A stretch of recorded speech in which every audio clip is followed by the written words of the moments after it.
Gold silver अब निर्णायक मोड़ पर खड़े हैं। क्या यह सिर्फ कंसोलिडेशन है या बड़ी चाल की तैयारी? निवेशकों और ट्रेडर्स के लिए गलत फैसला भारी पड़ सकता है। गोल्ड और सिल्वर मार्केट इस वक्त कंफ्यूजन जोन में है। कभी तेजी के संकेत तो कभी मुनाफा वसूली का दबाव। इसी पर बात करेंगे केडिया फिनकॉर्प के नितिन केडिया से। मैं हूं कमल शर्मा। नितिन जी, आपका स्वागत है मोलतोल में।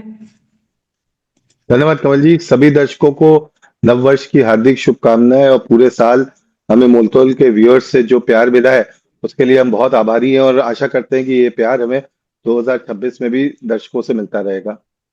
नितिन जी, आपको भी नमस्कार। और आपको और आपकी टीम के लिए भी हम आभारी हैं कि जो समय समय पर आकर के गोल्ड सिल्वर अपना व्यू देते हैं। नितिन जी, सवाल यह है कि अगले सप्ताह कौन कौन से इवेंट या डेटा हैं जिन पर एक ट्रेडर को नजर रखना जरूरी है? कमल जी देखिए, वैसे तो मैन्युफैक्चरिंग और सर्विसेज पीएमआई आने वाले यूएस से थोड़ा बहुत उसका इम्पैक्ट होगा, पर जिसको हम father of all the data बोलते हैं, जॉब डेटा, वो जॉब डेटा फ्राइडे शाम को आएगा। तो फ्राइडे शाम को जो है मार्केट उसके ऊपर काफी विस्तार से देखेगा और वेडनेसडे थर्सडे हो सकता है वोलेटिलिटी कम रहे। और यहाँ पे मैं अपनी बात को थोड़ा सा वो करूंगा, अपोज करूंगा। पिछले 1 डेढ़ महीने से जो भी डेटा आ रहे हैं, वो डेटा का जो इम्पैक्ट है वो हमें मार्केट्स में पड़ता हुआ नहीं दिखाई दे रहा है। जैसे अभी हम जॉब डेटा की बात कर रहे हैं कि नेक्स्ट वीक फ्राइडे को आने वाला है, और पिछले मंथ का जब जॉब डेटा आया था तो उसके पहले काफी उम्मीदें थी। जॉब डेटा को देख के जो मार्केट के कयास थे, मार्केट उससे अलग रहा। सेम थिंग हमने इन्फ्लेशन डेटा में भी देखी। तो ये बता रहा है कि बाजार जो है वो पेपर मार्केट से शिफ्ट होके रियल फिजिकल मार्केट्स की तरफ शिफ्ट हो चुका है, जहां पे फिजिकल मार्केट्स के जो फंडामेंटल है वो मार्केट्स को ज्यादा इम्पैक्ट कर रहे हैं, ना कि पेपर मार्केट के। कमल जी जी। और मौजूदा समय में गोल्ड सिल्वर किस फेज में है? कंसोलिडेशन या ट्रेंड रिवर्सल? देखिए, मुझे ऐसा लगता है कि कंसोलिडेशन फेज में है कमल जी, क्योंकि ट्रेंड रिवर्सल अगर होता तो बहुत शार्प सेल ऑफ हमें देखते हैं। और लास्ट 4 5 दिन जब यूएस ट्रेडर्स नहीं थे, यूरोपियन ट्रेडर्स नहीं थे, that was a perfect time for bears to short the market. और उन्होंने उस समय भी मार्केट को शॉर्ट नहीं किया, उन्होंने पोजीशंस नीचे रखने की कोशिश करी, लेकिन हमने देखा कि 4280 4270 डॉलर के आसपास गोल्ड में और 70 सेंट के आसपास सिल्वर में जो है वो कंटिन्यूस सपोर्ट बना हुआ है। हमने बहुत बड़ी तेजी आते हुए देखी है। केवल अगर हम अक्टूबर लास्ट क्वार्टर की सिल्वर की बात करें तो हमने लगभग आप देखिए 140 से 145 के लेवल से सिल्वर को 2.5 लाख रुपए तक आते हुए देखा है। तो लगभग 60 70% की तेजी हो जाती है ये। तो इतनी बड़ी तेजी आने के बाद मुझे लगता है 10 15 20 दिन कंसोलिडेशन के होते हैं। समस्या ये आ रही है कंसोलिडेशन के फेज में कि ये जो रेंज है कंसोलिडेशन की, ये देखिए थोड़ी सी बड़ी हो गई है। और हमको इसको ऐसे समझना पड़ेगा कि जब चांदी को हमने 30 सेंट के दौर पे देखा था और जब कंसोलिडेशन होता था तो 1.5 सेंट 2 सेंट के बीच का होता था, यानी 6 से 7% का। अब अगर जब आप $75 को मीडियन मान के चलते हैं, तो $75 पे अगर आप 7% 8% लेते हैं तो वो 5 और 6 सेंट के आसपास आ जाता है। तो नीचे में $70 ऊपर में 80, सॉरी 70 सेंट और ऊपर में 80 सेंट की हम बार बार लेवल्स को बनते हुए देख रहे हैं। और ये जो मूवमेंट्स है ये काफी फास्ट हो रहे हैं, जिसकी वजह से ट्रेडर्स को परेशानी हो रही है। नितिन जी, ट्रेडर्स के लिए क्या ये गिरावट खरीद का मौका है, यानी नई लॉन्ग पोजीशन लेने का, या अभी और इंतजार कर लेना चाहिए? देखिए अब कमल जी, जैसे मैंने कहा कि पेपर एसेट और रियल एसेट्स के बीच में डिफरेंस चल रहा है, तो हम देख रहे हैं तमाम मार्केट में स्प्रेड्स काफी जो है वो बने हुए हैं। और अगर आप गोल्ड और सिल्वर में ट्रेड कर रहे हैं तो आपके लिए सबसे पहले जरूरी है इन स्प्रेड्स को समझना। अगर आपको ये स्प्रेड्स नहीं समझ में आ रहे हैं तो आप ट्रेड मत करें, क्योंकि बड़ा नुकसान हो सकता है इसमें। मैं आपको एक एग्जांपल दे देता हूँ कि अगर आप इस समय ईटीएफ के प्राइसिंग, फिजिकल मार्केट के प्राइसिंग और एमसीएक्स के प्राइस, अगर आप तीनों प्राइसेस को देखते हैं तो आप देखेंगे तीनों में कहीं कोई मेल भाव नहीं दिखाई दे रहा है। एमसीएक्स का प्राइस इंपोर्ट प्राइस से जो है 16,000 17,000 रुपए ऊपर चल रहा है। ईटीएफ का प्राइस जो है वो डिस्काउंट में चल रहा है। फिजिकल का मार्केट जो है वो एमसीएक्स से चांदी 6,000 रुपए के डिस्काउंट में। यानी अगर आज आप 16 17 हजार रुपए ऊपर ले लेते हो सिल्वर को, तो अब कभी भी मान लीजिए ये प्रीमियम अगर सामान्य होता है तो 16 17 हजार तो आपके वैसे भी चले जाने हैं। सेम थिंग फिजिकल में भी है कि 6,000 एमसीएक्स का डिस्काउंट है, लेकिन जो भाव होना चाहिए उससे 10,000 रुपए ऊपर चल रहा है। तो आपको समय समय पर सबसे पहले तो ये देखना है कि किस एसेट क्लास में आपको लेना है और किस में बेचना है। तो अब ये वो समय है जहां पे आप ईटीएफ के माध्यम से जो है अपनी पोजीशंस को बना सकते हैं। ईटीएफ के माध्यम से आप गोल्ड और सिल्वर दोनों में आप परचेस करके चल सकते हैं। लेकिन अगर आप डेरिवेटिव के थ्रू जाते हैं तो आपको बहुत सावधान रहने की जरूरत है ये, क्योंकि गोल्ड में लगभग 2,500 और सिल्वर में 15,000 ये प्रीमियम्स कभी भी वाइप आउट हो सकते हैं, और ये अगर वाइप आउट होते हैं तो आपको ये लॉसेस जो है वो देखने पड़ सकते हैं, कमल जी। जी। और शॉर्ट टर्म ट्रेडर्स के लिए सबसे बड़ा रिस्क क्या है इस समय, नितिन जी? कमल जी, शॉर्ट टर्म ट्रेडर्स के लिए सबसे बड़ी मुसीबत ये है कि वो अपना स्टॉप लॉस कहाँ पे लगाएं। देखिए, आज जो वोलेटिलिटी है, उस वोलेटिलिटी में अगर सपोज मान लीजिए उन्होंने देखा 76 सेंट के ऊपर ब्रेकआउट आया, 76 के ऊपर उन्होंने बाय कर लिया, 72 का स्टॉप लॉस लगाया, अब वो क्या हुआ, 72 एकदम से टच किया और ऊपर चला गया। तो यहाँ पे जो शॉर्ट टर्म ट्रेडर्स हैं वो अगर ऑप्शंस का सहारा लेके नहीं चल रहे हैं तो उनको ट्रेड नहीं करना चाहिए। अब ट्रेडर ये कहेगा कि सर मैं ऑप्शंस में काम कैसे करूँ, प्रीमियम्स जो है वो बहुत हाई चल रहे हैं, एट द मनी कॉल्स के प्रीमियम कहीं कहीं आप देखो तो 14-15 हजार रुपए हो गए सिल्वर के अंदर। तो बहुत मुश्किल हो जाता है। तो देखिए, ऐसे में आपको पुट ऑप्शन जो है वो बेचना पड़ेगा कि आप वहां से जो है कुछ प्रीमियम खाएं तब आप कॉल लें। या आप जी। सपोज मान लीजिए आप सिल्वर बाय करते तो आपने पुट बाय करी तो आपने ऊपर की कॉल ऑप्शन बेच दी।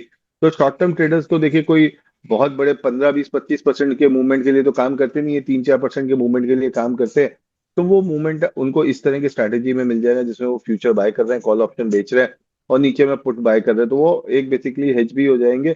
और स्टॉप लॉस लगाने की जो जरूरत है वो भी काफी मिनिमाइज हो जाती है, क्योंकि जब आप पुट ऑप्शन खरीद के चल रहे हैं तो आपने अपना other side of the risk जो है वो ऑलरेडी हेज किया हुआ है। लेकिन अगर आप शॉर्ट टर्म ट्रेडर हैं और आप दो चीजें नहीं करना चाहते, पहला आप ऑप्शंस में नहीं लेना चाहते हैं अपनी पोजीशन को, और दूसरा आप डब्बे के माध्यम से ट्रेड करते हैं और आप मार्जिन नहीं देना चाहते हैं, तो आप बाजार से वाइप आउट हो जाएं। और यदि फिर भी आप डब्बे के माध्यम से ट्रेड कर रहे हैं तो अपना जमीन जायदाद जो है वो परिवार में किसी के नाम कर दे, वरना वो भी डब्बे वालों के पास ही चली जाएगी। जी। और ये तो बात हुई शॉर्ट टर्म ट्रेडर्स की, नितिन जी। अगर लॉन्ग टर्म जो इन्वेस्टर है उनको पोर्टफोलियो में गोल्ड सिल्वर का वेटेज बढ़ाना चाहिए या नहीं? कमल जी, ऐसे बहुत सारे केसेस आ रहे हैं जिससे हम देख रहे हैं कि लोगों ने गोल्ड सिल्वर का वेटेज जो है वो 70-80% कर दिया है। देखिए, ये प्राइजेस जो है वो ऑल टाइम हाई पे चल रहे हैं, और गोल्ड सिल्वर जो है वो हेज अगेंस्ट रिस्क होता है, मैनेजेबल होता है। आज भी अगर आप 20-25 साल का रिटर्न देखेंगे गोल्ड का, वो भारतीय बाजारों में 11.5% से ऊपर नहीं है। या जी। सिल्वर का भी आप देखेंगे तो इसी लेवल्स के आसपास आएगा। यानी किसी भी एसेट क्लास का अगर आप लॉन्ग टर्म में देखें तो जो रिटर्न है वो जनरली 11-12% के आसपास ही रहते हैं। तो हम तो यही कहते हैं कि देखिए, आपका जो वेटेज है गोल्ड सिल्वर का उसको आप पोर्टफोलियो का 15 से 20% रखिए।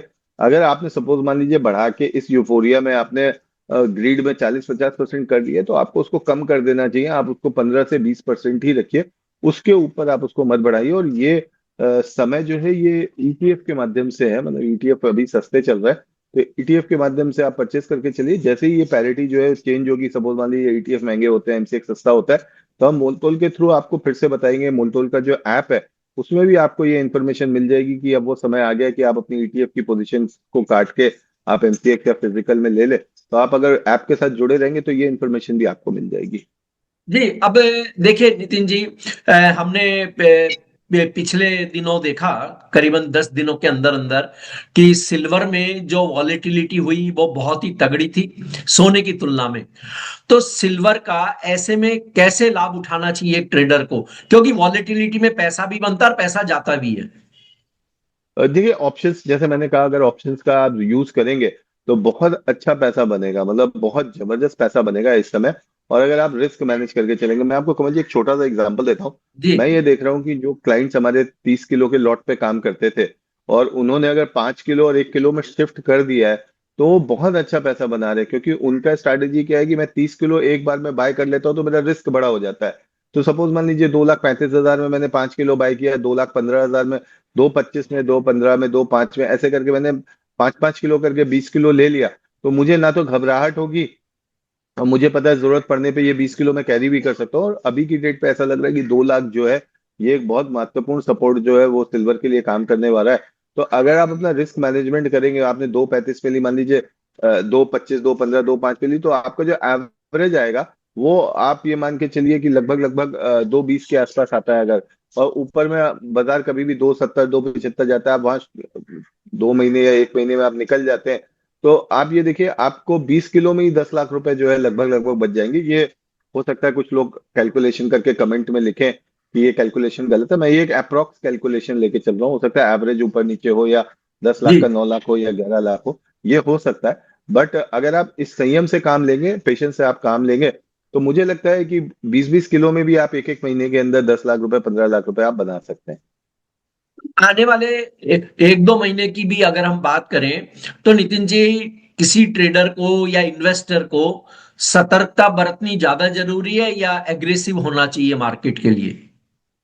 देखिए, बाजार जिन कंडीशंस पे चल रहा है, जियोपॉलिटिकल टेंशंस की अगर हम बात करें, तो यूएस ने एक तरफ वेनेजुएला के खिलाफ जो है फ्रंट खोल रखा है। दूसरी तरफ कल ट्रंप ने जो है वो ईरान को भी एक चेतावनी दे दी है कि उसने किसी भी प्रदर्शनकारी के खिलाफ कोई भी एक्शन लिया तो उसमें जो है यूएस सामने आ जाएगा। तो साफ तौर पे दिख रहा है कि ये यूएस स्पॉन्सर्ड हो रहा है और वो ईरान को वापस प्रोवोक कर रहे हैं। तो आई थिंक यहाँ पे ना थोड़ी सी मिक्स अप्रोच की जरूरत है, जहाँ पे आप एग्रेसिव भी रहें और आप अपने रिस्क का भी ध्यान रखें। अगर उसके जी। साथ आप काम करेंगे तो मुझे लगता है लॉन्ग पोजीशंस के अंदर जो है काफी अच्छा पैसा बनेगा। और गोल्ड की जहां तक मैं बात करूं, तो गोल्ड मुझे लगता है कमल जी भारतीय बाजारों में 1,33,000 और 1,30,000, सॉरी 1,34 और 1,30, ये दो ऐसे लेवल्स हैं जहां पे अगर लॉन्ग टर्म खरीदारों को मौका मिलता है और वो लेके चलते हैं, तो जनवरी लास्ट तक मुझे लगता है 1,42 1,45 के लेवल्स जो है वो गोल्ड में अचीव हो जाएंगे। इनफैक्ट करंट लेवल पे भी अगर आप ईटीएफ के माध्यम से बाय करते हैं तो 1,42 1,45 के आसपास आप निकल सकते हैं। और नितिन जी, ये आपने क्या गोल्ड का तो लेवल्स बताया, लेकिन सिल्वर के लिए आप क्या कोई सपोर्ट और रेसिस्टेंस लेवल बताना चाहेंगे शॉर्ट टर्म के लिए? बिल्कुल, 2,25,000 और 2,05,000 का जो लेवल है, ये काफी इंपॉर्टेंट सपोर्ट है। लोग कह सकते हैं कि रेंज बढ़ी है, लेकिन अब एक एक दिन में 20-20 25-25 हजार रुपए के मूवमेंट्स हो रहे हैं। हमने जी। अभी 3 दिन पहले ही देखा कि 2,54 था, 2,54 से भाव 2,25 शाम तक आ गया, फिर 2,40 हो गया। तो इस तरह के मूवमेंट्स हमें देखने को मिल रहे हैं। तो 2,25,000 और 2,05,000 जो है वो काफी स्ट्रॉन्ग सपोर्ट है। ऊपर में मैं रेजिस्टेंस की बात करूं तो 2,70,000 के आसपास एक रेजिस्टेंस दिख रहा है, और 2,90,000 के आसपास सेकंड रेजिस्टेंस जो है वो दिख रहा है। का कोई disclaimer Nitin ji? Kamal ji, as of now जो है, क्योंकि ये 27-28 दिसंबर से फॉरेन मार्केट्स बंद हो जाते हैं और फिर वो 5 जनवरी को खुलते हैं, तो मोस्ट ऑफ द टाइम मैं ये पीरियड में अपनी पोजीशंस को जीरो कर लेता हूँ। तो अभी मेरी पोजीशंस जीरो है। और दूसरा मेरा डिस्क्लेमर है कि सोशल मीडिया के अंदर स्टॉक मास्टर, कमोडिटी मास्टर, इस तरह की मेरी कोई प्रोफाइल नहीं है। अगर आपको नितिन केडिया के नाम से कोई भी रिक्वेस्ट आ रही है, हम सामने से कोई भी फ्रेंड रिक्वेस्ट कभी भी नहीं भेजते, ना हम कोई व्हाट्सएप ग्रुप का लिंक भेजते हैं। अगर आपको इस तरह के कोई भी रिक्वेस्ट या कोई भी व्हाट्सएप लिंक मेरे नाम से मिल रहा है, तो कृपया करके उससे ना जुड़े, वो सारा फ्रॉड है, स्कैम है। जी, आपका धन्यवाद, शुक्रिया नितिन जी। धन्यवाद कमल जी, शुक्रिया।